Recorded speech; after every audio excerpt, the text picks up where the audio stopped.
시편 4강이죠. 제가 욕심을 버려야 되는데 자꾸 하다 보니까 이게 많아지고 자꾸 늦춰지네요. 죄송합니다.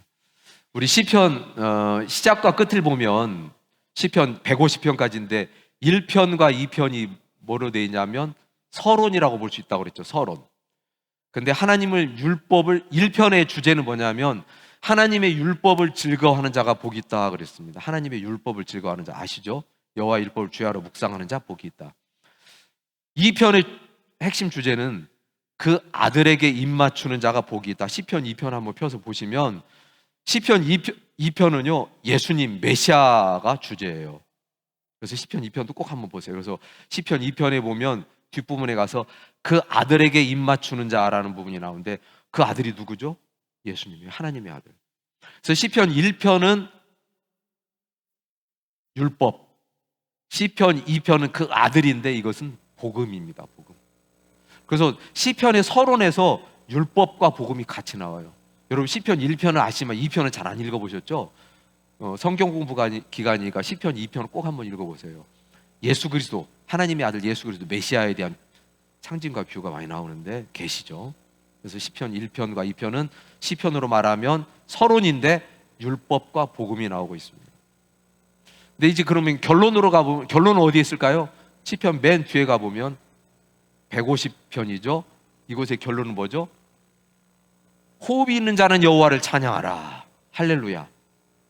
그래서 146편, 147, 148, 149, 150편 할렐루야로 시작해서 할렐루야로 끝나죠. 할렐루야. 그러니까 그리고 나서 150편 맨 마지막 절이 이거예요. 호흡이 있는 자는 여호와를 찬양하라. 할렐루야. 맨 마지막 시편의 결론입니다. 그러니까 이제 여기서 답이 나왔죠. 시편의 서론은 율법과 복음. 이 율법과 복음은 구약과 신약을 대표한다고 할 수 있죠. 그러니까 여러분 시편이 그냥 단순한 시라고 생각하시면 안 되고 성경 전체를 아우르는 놀라운 계시의 말씀이에요. 시편이 구약과 신약을 아우르는 말씀이다. 그리고 결론은 어떠한 상황 가운데서도 우리의 주권자가 되시는 하나님을 찬양하라는 우리의 결론. 이거 사명이고 축복입니다. 자, 하나님 나라 관점으로 보는 시편 제1권은요 1권부터 5권까지 있다고 시편 분류됐던 거 기억나시죠? 1권은 다윗의 고난이죠. 이 주제를 딱 요점을 정리해보면 제2권은 다윗의 승리라고 볼 수 있습니다. 3권은 다윗 왕조의 몰락이에요. 다윗 왕조가 몰락하는 거예요. 다윗 왕조가.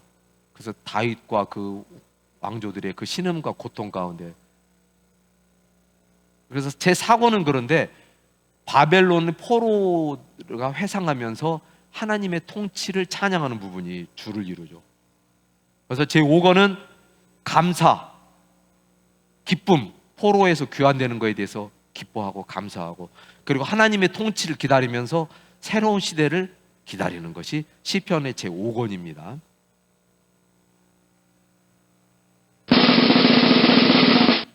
그래서 1권부터 3권까지는 인간 왕 다윗의 고난과 승리 그리고 또 실패까지는 그러고 제4권과 5권은 영원한 왕의 통치와 경배. 지난번에도 제가 말씀드렸죠. 인간 왕조는요 실패하고 무너져요. 그래서 영원한 왕 다윗의 왕위로 영원하게 하리라.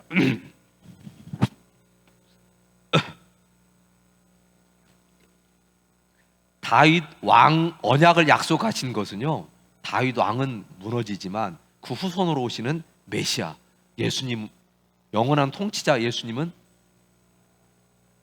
영원하다. 이게 하나님 나라 관점으로 보는 시편이고요.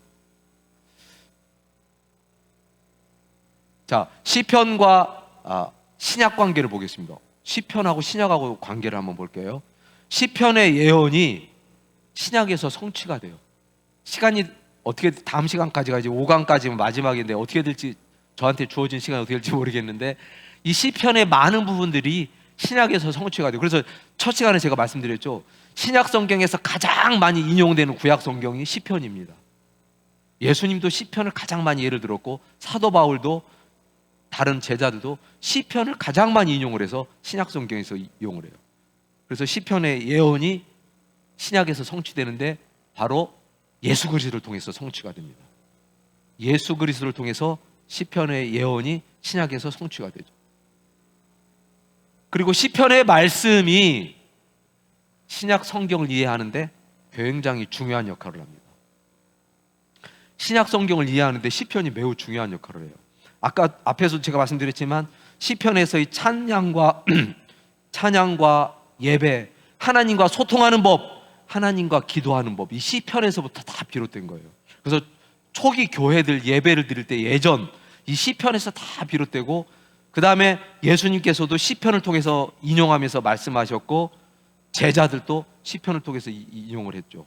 그리고 시편을 읽어보면 나중에 신약 성경과 이렇게 매치가 되면서요, 신약 성경이 매우 입체적으로 풍성하게 은혜를 다가오는데 그 부분들은 또 시간이 되면 좀 보도록 하고요. 자, 신약 성경과 시편에서 단적으로 이걸 보세요. 누가복음 24장 44절에 보면 모세의 율법과 선지자의 글과, 여기 보세요. 빨간 줄 읽어보실 수 있어요? 뭐라고 써 있나요?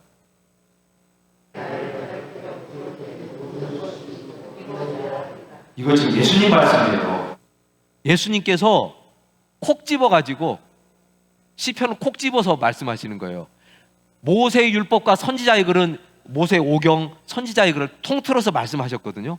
근데 시편은 따로 떼어서 말씀하셨어요.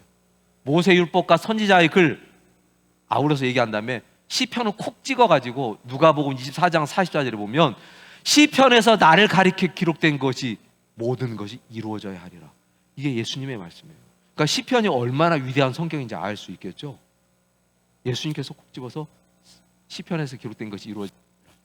그래서 시편이 증언하는 예수 그리스도에 대해서 하도록 하겠습니다. 몇 구절만 할게요.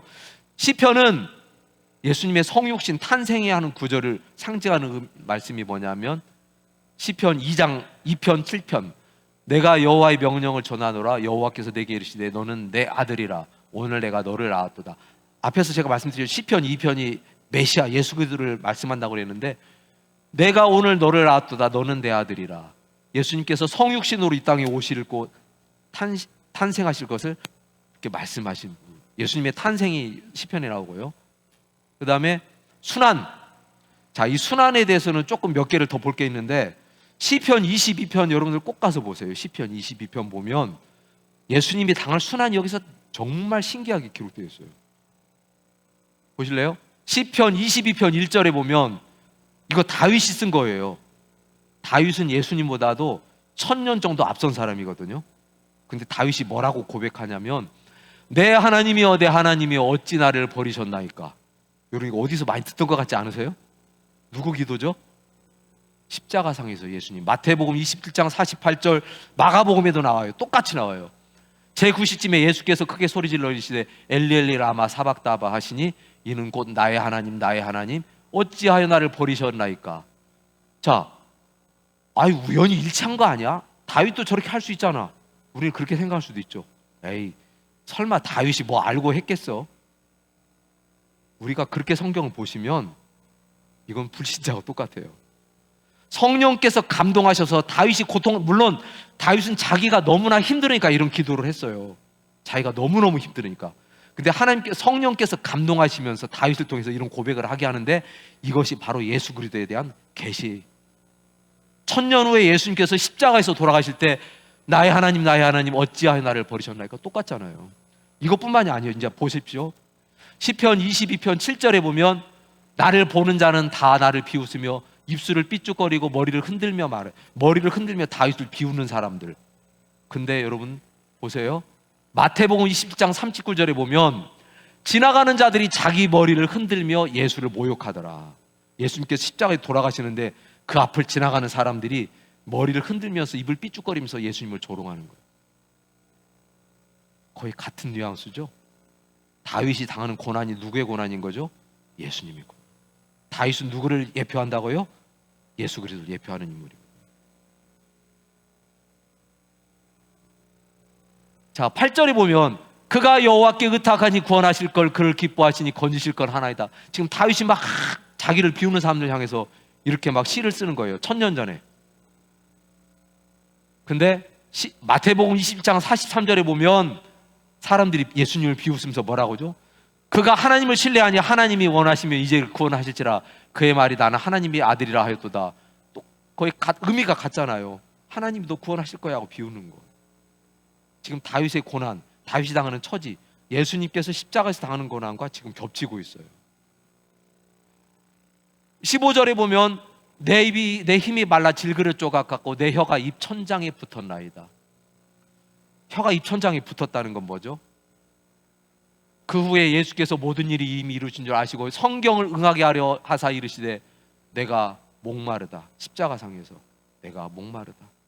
요한복음에도 말씀해서 성경에서 말씀하신 걸 다 이룬 줄 아시고 예수님께서 성경의 말씀을 응하게 한다는 게 뭐죠? 바로 이 시편 말씀이에요. 시편에 나의 기록한 것을 다 이룰 것이다. 그래서 성경을 응하게 하려 이시되 내가 목마르다. 내 혀가 입천장에 붙었다. 다윗의 고백, 예수님의 그 고난 가운데 하시는 말씀. 자, 18절 시편 22편 18절에 보면 다윗이 이런 얘기를 해요. 내 겉옷을 나누며 속옷을 제비 뽑나이다. 다윗이 실제로 일을 당했을까요? 다윗이 왜 저런 고백을 할까요? 1000년 전에. 근데 요한복음 19장에 보면 사복음서에 다 나와요. 이게 지금 제가 한 군데만 다 안 써서 그렇지. 그들이 예수를 십자가에 못 박은 후에 그 옷을 제비 뽑아 나누고. 누가요? 로마 병정들이. 아유, 신기하지 않습니까? 다윗은 근데 1000년 전에 이런 고백을 하고 하나님께 기도를 해요. 성령께서 감동하시면 시간을 초월하고 시대를 초월하고 공간을 초월해서 역사하시고 그 계시의 성령의 감동의 말씀이 오늘날 저와 여러분에게도 이렇게 얼마나 놀랍습니까? 여러분 이래도 성경 안 읽으시겠어요? 시편 따분하십니까? 이걸 알고 읽어보세요. 시편이요 정말 새로워요. 그 다음에요 부활. 이건 현대인 성경으로 조금 뉘앙스가 더와서 제가 현대인 성경이었는데 시편 16편 10절에 보면 주께서 나를 무덤에 버려두지 않으시고 주의 거룩한 자를 썩지 않게 하실 것이니다. 뭐죠? 예수님의 부활을 상징하는 거예요. 우리 부활절 찬송 때도 이거 부르잖아요. 주의 거룩한 자를 썩지 않게 하시며 찬양돼도 되는데 무덤에서 이걸 다윗이 시편에서 이런 게 나와요. 예수님의 무덤에서 정확하게 나오죠. 그 다음에 승귀. 끝으로 승귀가 뭘까요? 승귀라고 하는 용어 좀 생소하시죠? 예수님께서 부활하시고 승천하셔가지고 하나님의 보좌 오른편에 앉으셔서 가장 낮은 곳에 오셨던 예수님이 가장 높은 영광의 자리로 회복하시고 복귀하시는 것을 승귀라고 하는 표현을 쓰거든요. 승천하셔서 하나님 보좌 우편에 앉으시는 것. 이걸 승귀라고 하는데 승천하셔서 보좌 우편에 앉으시는 것. 근데 또 시편 110편에 다윗이 뭐라고 해요? 여호와께서 내 주에게 말씀하시기를 내가 내 원수들로 내 발판이 되게 하기까지 너는 내 오른편에 앉아있으라 하셨도다. 하나님이 다윗에게 너는 내 오른편에 앉아있으라. 그런데 이게 뭐죠?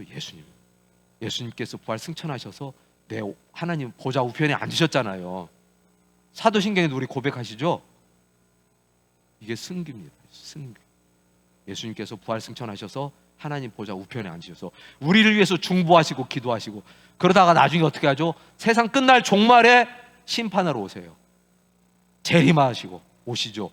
재림할 때 시편 말씀이 쉬운 성경에 보면 시편 110편 5절에 보면 주는 여호와의 오른편에 계시며 주께서 노하시는 날에 모든 왕들을 쳐부술 것입니다.